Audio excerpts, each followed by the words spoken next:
Delightful, non-stop pop musical comedy written and directed by Roger Bean. We stopped by the West Side Theater to meet the girls who are the marvelous Wonderettes. This feel-good musical features the iconic sounds of the 50s and beyond in a journey back to the 1958 Springfield High School prom, where the Wonderettes, Betty Jean, Cindy Lou, Missy, and Susie, are four young girls with hopes and dreams as big as their crinoline skirts. No, no, never, no, no, never let me go.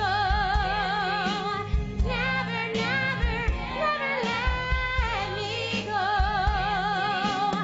Never, never, never let me go.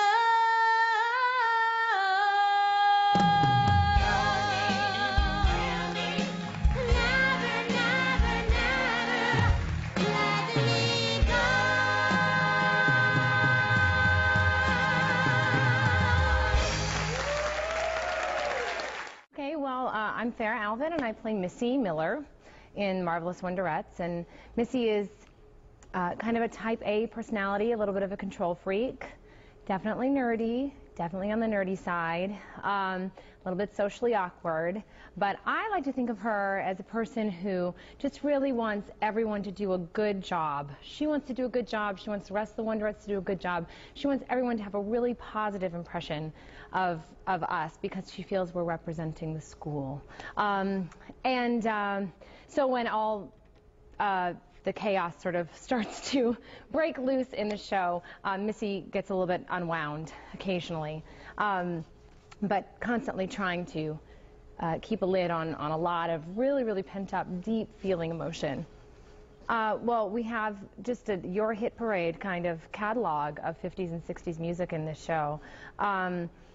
Everything from like Doris Day to the McGuire Sisters, beautiful arrangements of things, and then that's all the 50s stuff. We get to do Sincerely and Lollipop and Mr. Sandman, all that fantastic early girl group harmony. And then in the 60s we transition into that more Motown-y girl group harmony, where more often in the 60s section of the show somebody has a spotlight, they have a little bit of a feature, and we wind up supporting the person who is singing the solo, singing the feature, versus the 50s stuff where we're function more as a unit, which is both to get to do both things and to sing basically every fantastic song that you've ever heard from the 50s and 60s in a 2-hour performance. I mean, that's a dream come true.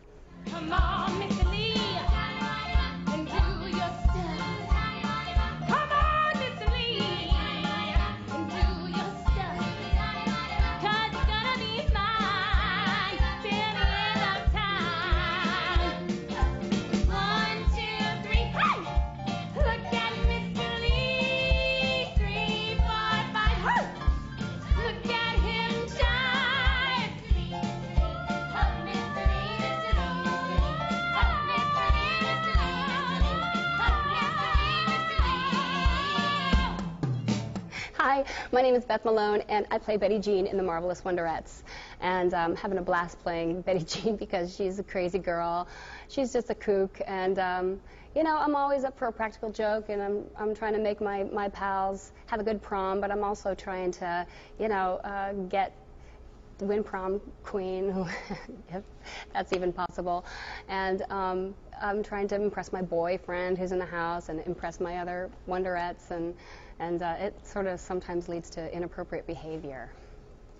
I love to sing Lipstick on My Collar because I have a revelation in the middle of that song, and it's really fun to act night after night. And a really fun thing that happened on opening night was George Goring, who wrote it, came, and he's a huge fan of the show, and he loves that his song is in our show, and he couldn't have been sweeter. He's going to send me a signed copy of the sheet music. I'm so excited to get it. I'm going to frame it and put it up in my house.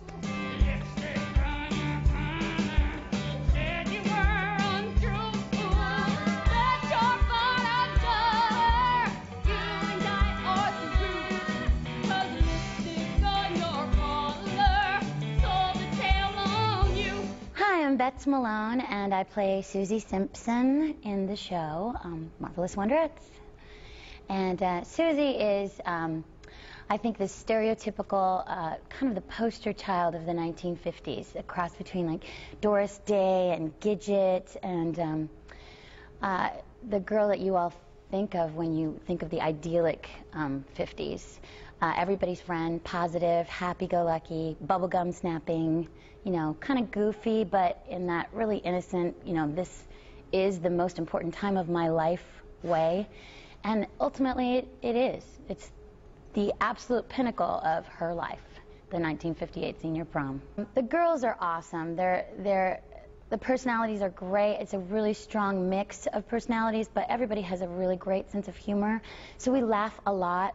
Our backstage photos are so funny, and we're not really allowed to always share them with the whole public just because of image and all that, but it's just funny to come home to my computer every day and just look at some of the things we do. You know, somebody will bring in some random pair of glasses or random pair of like wacky lips, and we put them all on with our prom dresses, and it's really great energy, and the girls are so talented, and I love singing backup to every single one of them. It's great, and I think there's a whole lot of respect going on, so we all feel that way. And the tricky thing about a show like this is it's all about throwing the ball to each other and keeping who has the, you know, focus.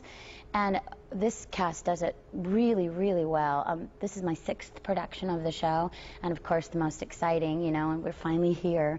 But this cast is wonderful, and it's really, really an honor to be on stage with every one of them.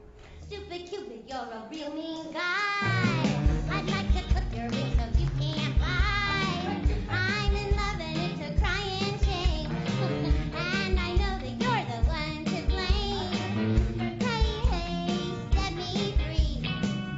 Stupid Cupid, stop picking on me. My name is Victoria Matlock, and I play Cindy Lou, who is pretty much the mean girl of the bunch. And she is quirky because she just thinks that she deserves to win prom queen, she deserves to be the prettiest girl in the school, the most popular girl, but yet she has this great relationship with Betty Jean, her best friend, and so you get to see a lot of different sides of her. And then in the second act, without giving away too much, she gets to go on a little bit of a journey, and you get to see a little bit more of who she really is outside of all the superficial cattiness that you see in the first act. She's a lot of fun to play because she's mean, and we all know that girl, and it's fun sometimes to step out of your realm of trying to be a nice person and say something that's really, really catty and mean. And one of the things I love to sing in that reign is Allegheny Moon, which she totally steals from her best friend Betty Jean. And not only do you get to portray a like 40s or 50s lounge singer and do all the fun vocal tricks of that, but it's also just so fake and so mean that she literally is shooing her away. And so that's one of my favorite moments in the show, not only to just be able to stand there and sing such a beautiful song, but to play all the many layers of that.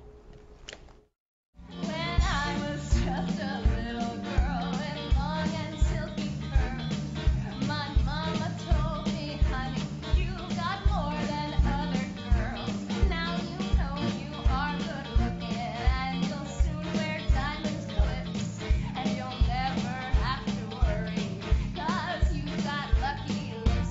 Lucky lips are always kissing, lucky lips are never blue. Lucky lips will always find a pair of lips that will be true. I don't need a four-leaf clover, rabbit's foot, or good luck charms.